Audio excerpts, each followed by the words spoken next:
अस्सलाम वालेकुम रहमतुल्लाह। ये स्टूडेंट खैरियत से हैं? बेटा आज हमारा चैप्टर नंबर 7 का लास्ट लेक्चर है, जिसमें हमने इन्वर्टर के कंट्रोल फंक्शन के बारे में स्टडी करना है। इसको हमने स्टार्ट किया था, इन्वर्टर टाइप्स थी बेटा, सिंगल फेज़ एंड 3 फेज़। इसमें सिंगल फेज़ में हमने हाफ पल्स और फुल पल्स को हमने स्टडी किया था, यानी half wave and full wave. Half को बेसिक का नाम दिया जाता है, फुल को ब्रिज इन्वर्टर का नाम दिया जाता है।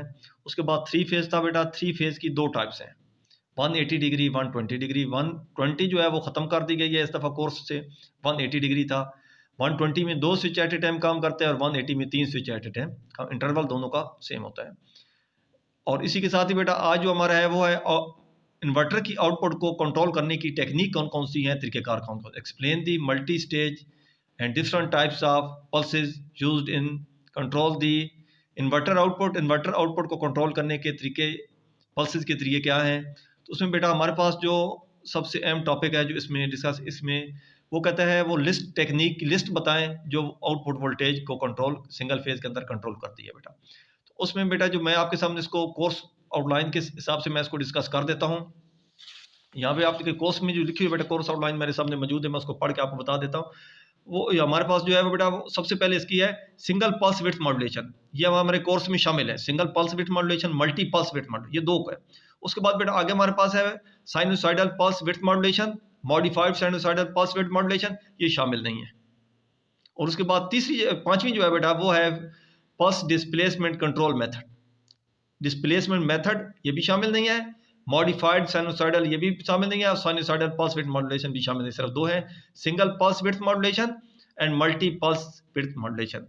यानी सिंगल पल्स को इस्तेमाल करके और मल्टी पल्स को इस्तेमाल करके हम उसकी विड्थ को कैसे कंट्रोल करते हैं और आउटपुट के वोल्टेज को किस तरह हम इन्वर्टर के आउटपुट को कंट्रोल कर सकते हैं। बेटा इसमें हमारे पास जो शामिल किया गया है ये हमारे पास single pulse width modulation to control the voltage single phase inverter है। अब इसमें बेटा अगर देखें हमारे पास जो पॉइंट है जो आपको यहाँ पे नज़र भी आ रहे होंगे, यहाँ पे बेटा ये हमारे पास है, इसकी ये जो लाइन है ये डीसी लाइन है।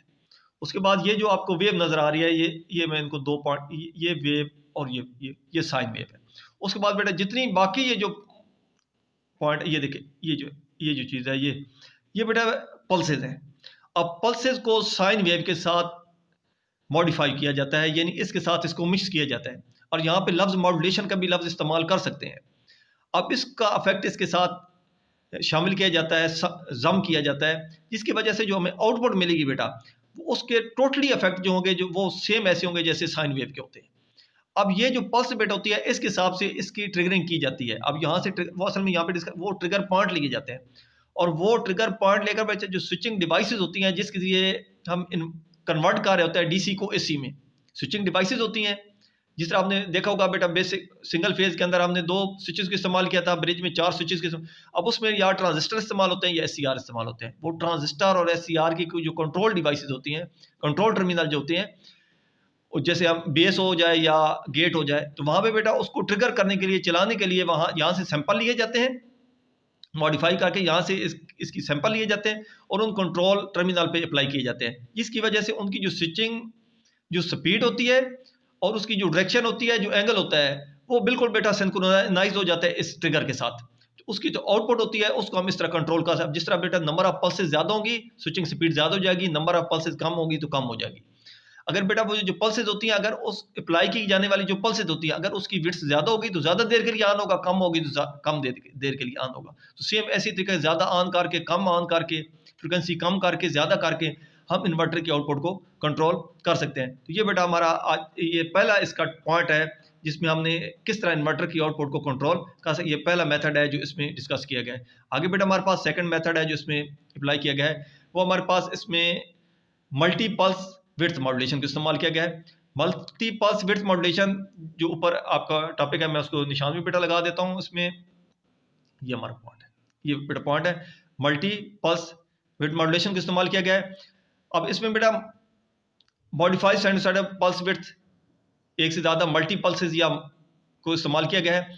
अब इसमें पल्सेस में देखें बेटा, इसको में असल में मॉडिफाइड साइनोसाइडल में इस नंबर ऑफ पल्सेस को, ये जो साइन आपको नजर आ रही है, इसको शामिल करके पहले सिंगल पल्सेस थी, अब पल्सेस की तादाद को हम ज़्यादा कर देते हैं, तो नंबर ऑफ पल्सेस को ज़्यादा करके हम मुख्तलिफ किस्म की ट्रिगर पल्सेस पैदा करते हैं, और वही ट्रिगर पल्सेस बेटा वो आगे switching device SCR, FET, MCT, GTO, जितनी भी कंट्रोल डिवाइसेज रहते हैं जो स्विचिंग के तौर पे हम वहाँ पे इस्तेमाल कर रहे होते हैं, वहाँ पे उसके गेट के ऊपर या कंट्रोल टर्मिनल के ऊपर हम अप्लाई करते हैं, तो वो उसकी स्विचिंग स्पीड और डायरेक्शन और एंगल क्या हो जाता है, तब्दील हो जाता है, और इस तरह हम उसको तब्दील करके अपनी मर्जी से इन्वर्टर के आउटपुट को तब्दील कर सकते हैं। ये बेटा हमारे आज के 2 टॉपिक तो यहाँ पे डिस्कस किए गए। इसके साथ बेटा ये जो तीसरा टॉपिक जहाँ पे जो डिस्कस किए गए, ये जो आपके ये असल में ये मैं आपके निशान लगा देता हूँ बेटा इसी पॉइंट के साथ, ये इसमें असल में शामिल नहीं है, यानी ये पॉइंट इसमें ये हमारे पास शामिल नहीं है, हमारे कोर्स का हिस्सा नहीं है। ये हमारे पास था, एक ही हमारे पास था मल्टी